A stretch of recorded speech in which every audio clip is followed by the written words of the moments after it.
ॐ ज्ञानातिमिरान्धस्य ज्ञानञ्जनशलाकया चक्षुरुन्मीलितं येन तस्मै श्रीगुरवे नमः। नमो विष्णुपादाय कृष्णप्रेष्ठाय भूतले श्रीमते भक्तिवेदान्त स्वामिनिति नामिने। नमस्ते सारस्वते देवे गौरवाणी प्रचारिणे निर्विशेष शून्यवादी पाश्चात्यदेशतारिणे नित्यानंद नमस्तुभ्यं प्रेमानंद प्रदायिने कलौ कल्मषनाशाय जानवापतये नमः।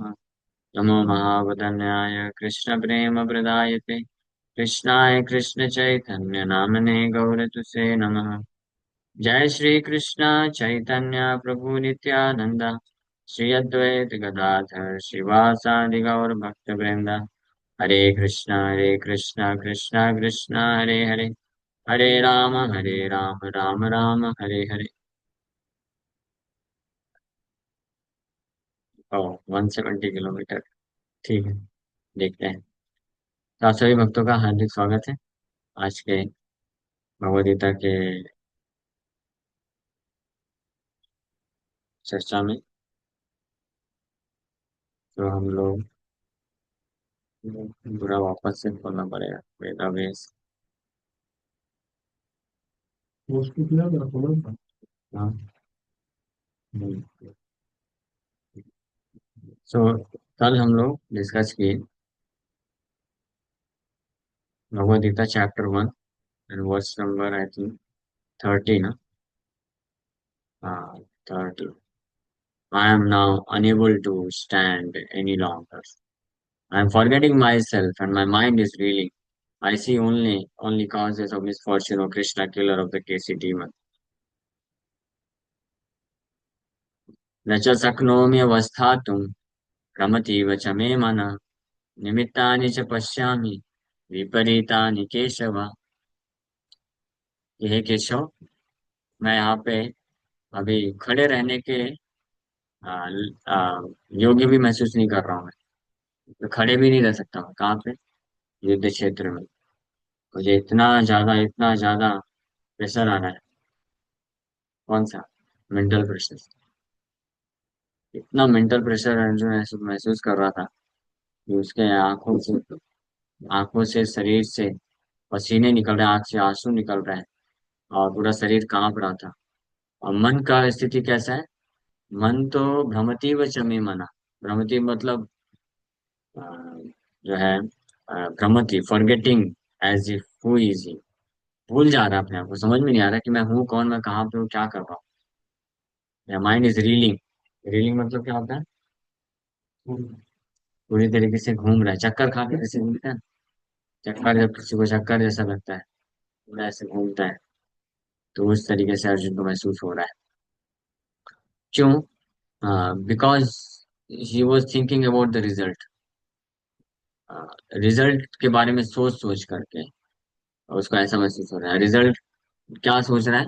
निमित्तानि च पश्यामि विपरीतानि केशव, कि हे केशव, ये जो युद्ध होने वाला है ना, इसमें कुछ भी हो जाए, मैं जीत जाऊं, हार जाऊं, मारा जाऊं, जीवित रहूं, केवल विपरीत रिजल्ट ही मुझे दिख रहा है। केवल पश्यामी, आई एम सीइंग।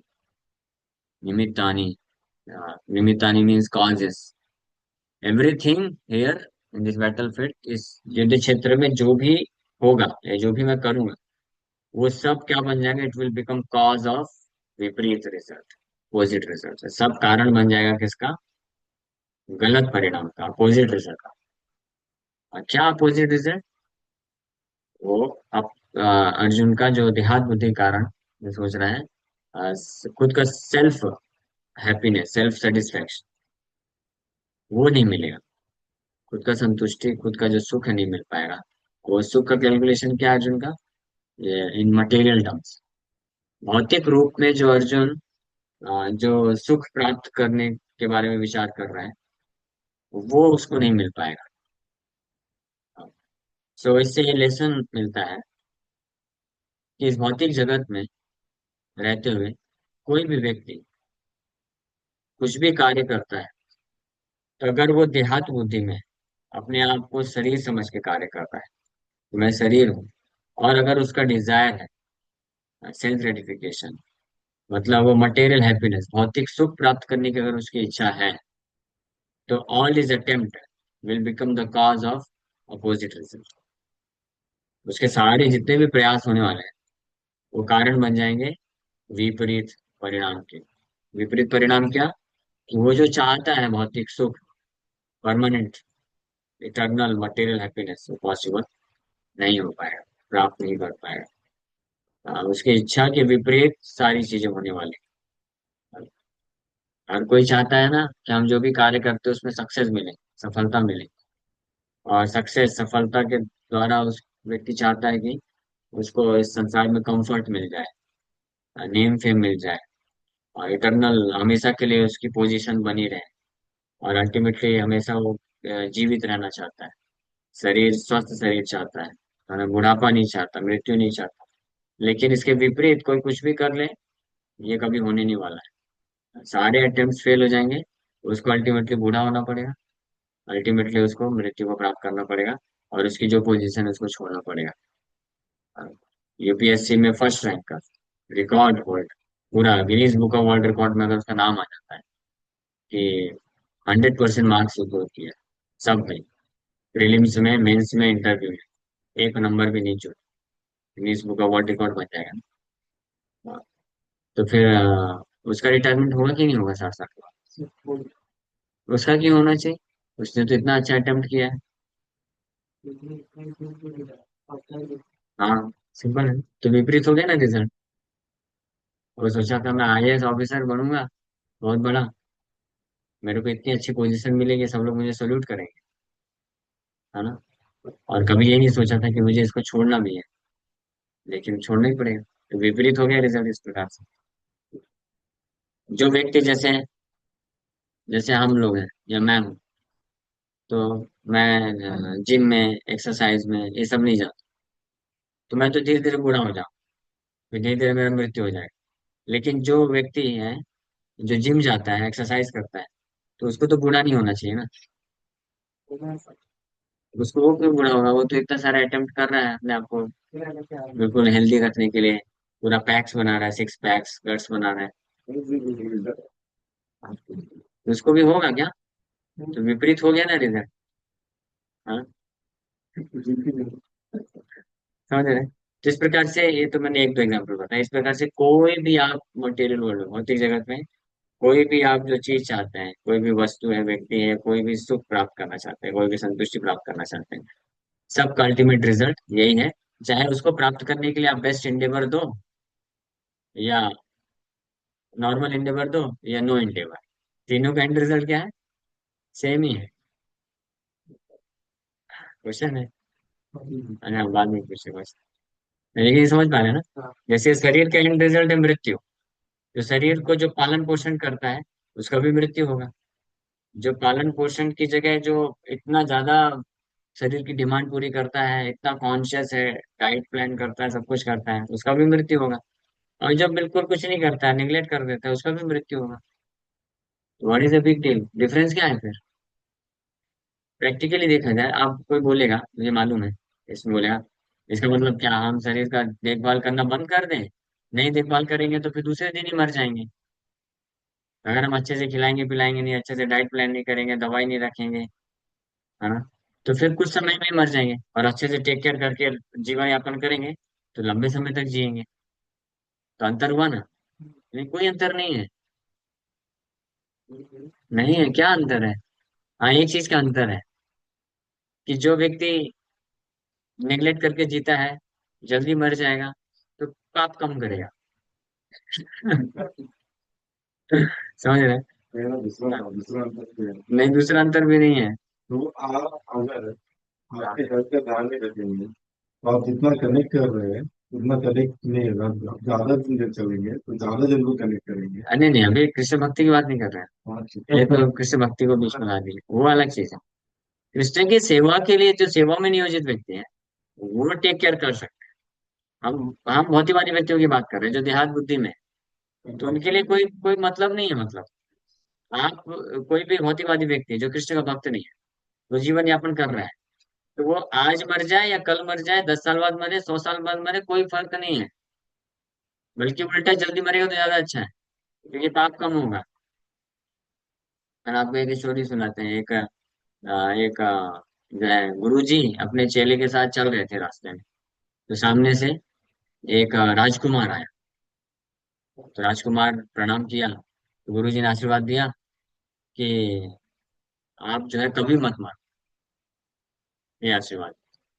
फिर आगे बढ़े।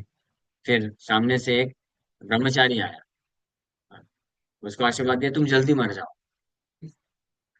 फिर तीसरा व्यक्ति आया, एक बुचर, कत्ल करने वाला, क्या बोलते हैं उसको, कसाई कसाई। कसाई आया, तो उसको बोले, उसको आशीर्वाद दिए तुम ना तो मरो ना तो जियो। फिर चौथे में भक्त आया, वैष्णव, हरे कृष्ण जप करते करते, वो भी प्रणाम किया। उसको आशीर्वाद बोले तुम चाहे जियो या मरो, डजेंट मैटर। तो ये शिष्य चेला साथ में चल रहा था, वो समझ नहीं पाया, गुरु जी आपने सबको चारों को अलग अलग ऐसा आशीर्वाद क्यों दिया। तो फिर गुरु जी समझाए। ये जो पहला आया था राजकुमार, उसको क्या आशीर्वाद दिए थे। ज्यादा जी। हाँ, आप कभी मत मरो। बहुत ही क्यों? क्योंकि अभी जी रहा है बहुत अच्छा, उसके पास भोग विलास है, एंजॉय कर रहा है। मरेगा तो सीधे नरक में जाएगा। तो इसलिए मत मरो आप, है ना। अब यहीं पे रहो, अच्छे से एंजॉय करते रहो। ये आशीर्वाद दिए उसको। और दूसरा कौन था, ब्रह्मचारी। ब्रह्मचारी अपने इंद्रियों को संयमित करके बहुत तपस्या कर रहा है, तो तपस्या में जीवन व्यतीत कर रहा है। तो जैसे ही मरेगा स्वर्ग को प्राप्त करेगा, हायर डेस्टिनेशन, है ना। हाईएस्ट नहीं, हायर। हायर और हाईएस्ट में अंतर है। हाईएस्ट डेस्टिनेशन कौन प्राप्त करेगा, या प्राप्त कर चुका है, वो चौथे नंबर वाला। इसलिए उसको बोले कि मरो या जियो कोई फर्क नहीं पड़ता, you are already situated on highest platform. कौन है वो, हरे कृष्ण जप करने वाला था। तो इसलिए ब्रह्मचारी को बोले तुम जल्दी मर जाओ, क्योंकि इतना तपस्या कर रहे हो, कष्ट उठा रहे हो। जैसे ही शरीर छोड़ोगे, इतना पुण्य कमा लिया है, जाके अच्छे से स्वर्ग में अभी आराम करो, भोग करो। फिर तीसरा कौन था, कसाई। तो उसको बोले कि तुम तो ना तो जियो ना तो मरो। क्यों? क्योंकि जी रहा है तो इतना हत्या कर रहा है, और मरेगा तो सीधे नरक, उसको हत्या किया जाएगा। दोनों में नुकसान है। बोले तुम ना तो जियो ना तो मरो, तुम पत्थर बन जाओ, ये काम करो। हाँ। और चौथा वैष्णव, तुम जियो या मरो कोई फर्क नहीं पड़ता। क्यों? क्योंकि जीवित है तो कृष्ण का सेवा कर रहा है, मरेगा तो भी कृष्ण का सेवा करेगा, बस स्थान ही चेंज करने वाला है, उसे क्या फर्क पड़ता है। समझा है ना। तो इसी प्रकार से जो मटेरियलिस्टिक व्यक्ति हैं, उनका जीवन यापन करने का कोई सेंस नहीं बनता है। वो चाहे बहुत अच्छे से अपना टेक केयर करके जीवन यापन बहुत लंबे समय तक कर भी लें, तो भी क्या फायदा, कोई फायदा नहीं। Useless life.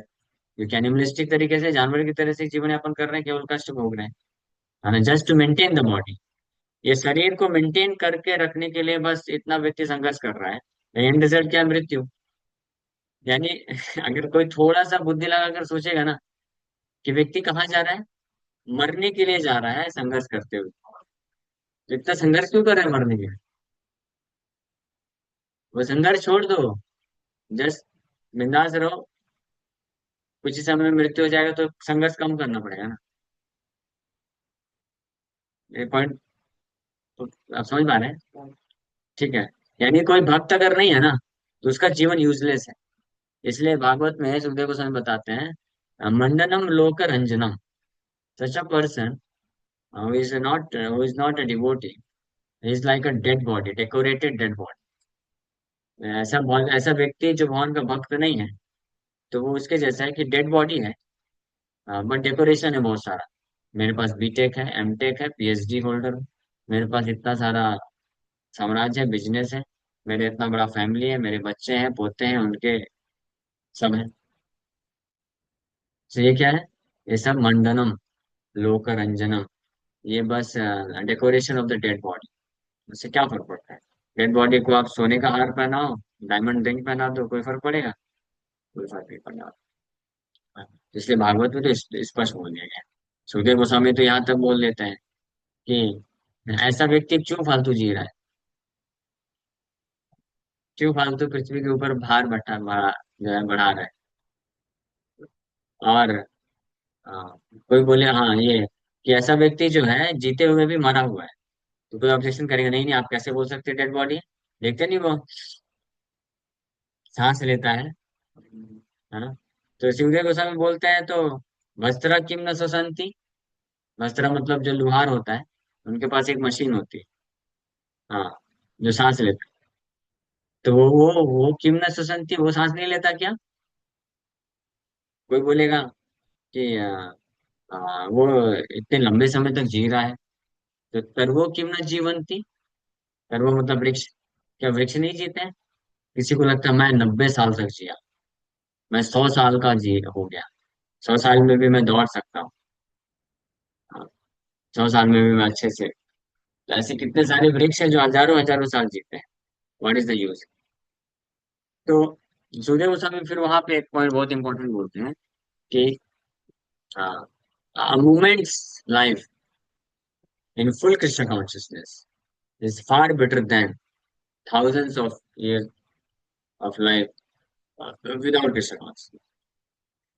एक क्षण का पूर्ण कृष्णा भावना भावित होकर के जीवन यापन, वो कई गुना ज्यादा अच्छा है हजारों वर्षों का बिना कृष्ण भावना भावित जीवन। एक क्षण भी अगर कोई पूर्ण रूप से कृष्ण भावना भावित होकर के जीवन व्यतीत कर लेता है, वो कितना श्रेष्ठ है हजारों वर्षों के नॉन कृष्ण कॉन्शियसनेस जीवन से। क्यों ऐसा? क्योंकि वो एक क्षण जो पूर्ण रूप से कृष्ण भावना भावित है, वो जैसे शरीर छोड़ेगा वैकुंठ इटर्नल लाइफ प्राप्त कर लेगा। और ये हजारों वर्ष बिना कृष्ण भावना भावित के जीवित जीवन जिया है, तो क्या प्राप्त करेगा? वापस से जन्म मृत्यु। जन्म मृत्यु तो प्राप्त करेगा, बोनस भी मिलेगा उसको यम लोग, वो एक्स्ट्रा है। तो फायदा किसका है? हाँ, समझ पा रहे हैं? तो खैर मैं ये पॉइंट क्यों बता रहा था इस श्लोक से? हाँ, मटेरियलिस्ट विपरीत आने के सिवा। तो अगर life divide of Krishna consciousness, Krishna भक्ति, ऐसा ऐसा जीवन जो कृष्ण भक्ति विहीन है, भगवान कृष्ण के भक्ति के विहीन जो जीवन होता है, वो क्या है? वो केवल विपरीत परिणाम देने वाला है। आप कुछ भी करो, विपरीत परिणाम ही देने वाला है। आप जो चाहते हैं वो नहीं मिलने वाला है। क्या चाहते हैं हर कोई? सुख चाहता है, वो नहीं मिलने वाला है। अंतिम में जब डेथ बेड में लेटेगा, तो उसको पछतावा ही होने वाला है। Is going to repent. अगर कुछ प्राप्त नहीं कर पाया तो इसलिए रिपेंट करेगा कि मैं कुछ नहीं प्राप्त कर पाया। और बहुत कुछ प्राप्त कर लेगा तो इसलिए रिपेंट करेगा कि सब कुछ छोड़ना पड़ रहा है। समझ रहे हैं? वही कृष्णा कॉन्शियस डिवोटी जो होता है, अगर कुछ भी प्राप्त नहीं किया, बोलेगा very nice, I engage all the time in serving Krishna. और बहुत कुछ उसके पास अगर है भी ऐश्वर्य, तो that is also very nice, सब कुछ कृष्ण की सेवा के लिए छोड़ के जा रहा है, तो वो चला जाएगा मन के साथ। Is completely detach. तो ये जो कृष्णा भावना अमृत है, कृष्ण भावना भावित, कृष्ण कॉन्शियसनेस जिसको बोलते हैं, ये इतना सच अ प्योर सबलाइन कॉन्शियसनेस है। ये जिसको मिल जाए, तो उसका लाइफ बहुत ही, क्या बोलते हैं उसको, लाइफ झिंगा लाला। इसको लगा डाला तो लाइफ झिंगा लाला बोलते हैं ना। तो इसको पा लिया कोई तो लाइफ झिंगा लाला, कृष्ण कॉन्शियसनेस। इसके विपरीत भौतिक चेतना, मटेरियल कॉन्शियसनेस अगर कोई प्राप्त किया, तो उसका लाइफ झिंगा लाला, उसका लाइफ गया। डजेंट मैटर वो क्या है, कौन है, कैसा मटेरियल चीज प्राप्त किया है, उसका एंड रिजल्ट क्या है? विपरीत अनिकेश्वर, everything will be just opposite. ये श्लोक से हमको शिक्षा मिलती है। अर्जुन ये देख पा रहे हैं कि जिस चेतना में अर्जुन अभी उपस्थित हैं, तो देख पा रहे हैं कि मैं पूरा राज्य प्राप्त कर लूं या पूरा राज्य खो बैठूं, मेरा मृत्यु हो जाए या मैं जीवन प्राप्त कर लूं, हर परिस्थिति में केशव मैं देख रहा हूँ कि एंड रिजल्ट विपरीत ही होने वाला है, बिकॉज ऑफ मटेरियल कॉन्शियसनेस। वहीं इसके विपरीत जो कृष्ण कॉन्शियस होता है, तो बाहरी रूप से कुछ भी हो जाए, उसके कुछ भी रिजल्ट उसको मिले, एंड रिजल्ट उसका क्या रहता है? हमेशा फेवरेबल रहता है कृष्ण कॉन्शियसनेस के लिए। वो विश्व पूर्ण जो खाए थे बोला गया, is always ever blissful, ever happy. वो हमेशा ब्लिसफुल, आनंदमय जीवन व्यतीत करता है। ओके, ठीक है, यहीं पे विराम करेंगे। Thank you very much. Hare Krishna. Prabhu ji, वो आपने आपने एक हाँ श्लोक बताया, मंडनम लोक हिरंजनम, ये कहाँ हाँ, आता है प्रभु जी ये श्लोक? ये भागवत का श्लोक है। एक बार मैं निकाल देता हूँ। मंडनम लोकरंजनम, यही 10th canto 12th chapter verse 34। 10, नहीं नहीं 12, 34। नहीं नहीं नहीं, एक मिनट एक मिनट, ये कोई दूसरा श्लोक निकल गया। मंडनम लोकरंजनम, हाँ, भगवत भक्ति हीनस्य जाति शास्त्रम जपस्तपा अपरानस्य देहस्य मंडनम लोकरंजनम। तो ये मुझे चैतन्य चरितमृत में मिल गया है सर्च करने में। चैतन्य चरितमृत मध्य लीला 19 चैप्टर वर्स 75। चैतन्य लेकिन ये चैतन्य मध्य लीला 19.75। 75। ठीक है प्रभु जी। ओके। बट ये जो श्लोक है ये वास्तव में कोट किया है श्री दास कविराज गोस्वामी, लेकिन यहाँ पे पता नहीं चल रहा है कि कहाँ से कोट किया। ठीक है, आप देख लें। जी प्रभु जी। हरे कृष्णा। और किसी भक्त को कोई प्रश्न है तो पूछ ले, अन्यथा फिर कथा को यहीं पास विराम दे। हाँ, ये जो 1975, अच्छा नहीं वरना नहीं है। ओके, और किसी का प्रश्न है कोई? यस। आप माता जी का नाम क्या है? विरल नाम से आती है। पूछिए माता जी। हरे कृष्णा प्रभु जी। प्रभु जी मेरा दो क्वेश्चन है। एक तो मैंने आपसे पूछा था सुभद्रा महारानी का, तो वो आप जरूर पूछ लीजिएगा। अरे मैं टाइम निकाल नहीं पाया, सॉरी, बिजी रह गया। मैं पूछूंगा, ठीक है। अच्छा, और प्रभु जी मेरे एक क्वेश्चन और है आपसे। प्रभु जी एक बात बताइए, जैसे हम लोग भगवत गीता पढ़ते हैं, भागवतम पढ़ते हैं, नियम फॉलो करते हैं, माला करते हैं, भगवान अर्चा विग्रह की सेवा करते हैं, हम सारी चीजें कर रहे हैं, भोग भी लगाना है, सब कुछ एवरीथिंग। बट आप मुझे सिर्फ इतना बताइए कि हमारा क्या लक्ष्य क्या होता है। जैसे हमें भगवान से प्रेम भी हो गया, अटैचमेंट भी हो गई, सब कुछ हो गया, उसके बावजूद उसके बाद क्या प्रभु प्रभुपाद, मैं जी। समझ गया। प्रभुपाद जी से ऐसे प्रश्न किसी ने पूछा कि आप चैंटिंग करते हैं, हाँ, ऐसे कि आप हमेशा आप लोग जप करते हैं, कीर्तन करते हैं। So what is your goal, what you want to achieve? आपका लक्ष्य क्या, आप प्राप्त क्या करना चाहते हैं? प्रभुपाद जी बोले, by chanting we want to chant मोर।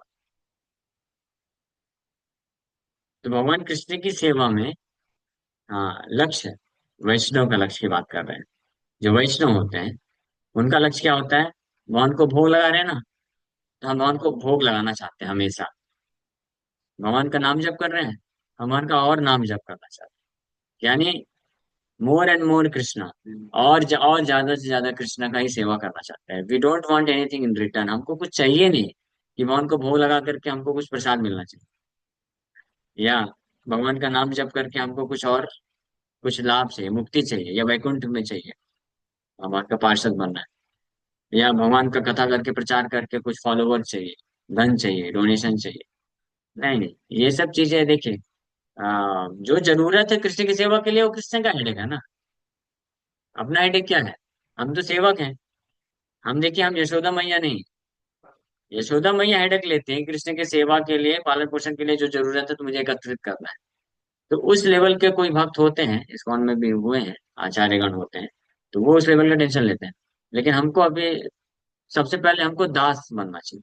दास मतलब डिटैच स्पिरिट में विरक्त होकर के कृष्ण की सेवा के लिए मैं सेवा करूंगा, और सेवा के लिए जो जरूरत है वो भगवान सप्लाई करे। हाँ, अगर कोई शुद्ध भाव से कृष्ण की सेवा में लगा है तो भगवान उसके शुद्ध भाव को देख करके जो जरूरत पड़ेगी, धन की जरूरत है धन भेजेंगे, जन की जरूरत है तो जन भेजेंगे, लोग भी भेजेंगे, पैसा भी भेजेंगे, सब कुछ भेजेंगे, आपका अगर इच्छा है। तो इसलिए हम चाहे प्रचार करते हैं या नाम जप करते हैं या भगवान को भोग लगाते हैं, कुछ भी करते हैं भगवान का सेवा, उसके पीछे हमारा एकमात्र लक्ष्य है कि हम ऐसी सेवा और चाहते हैं।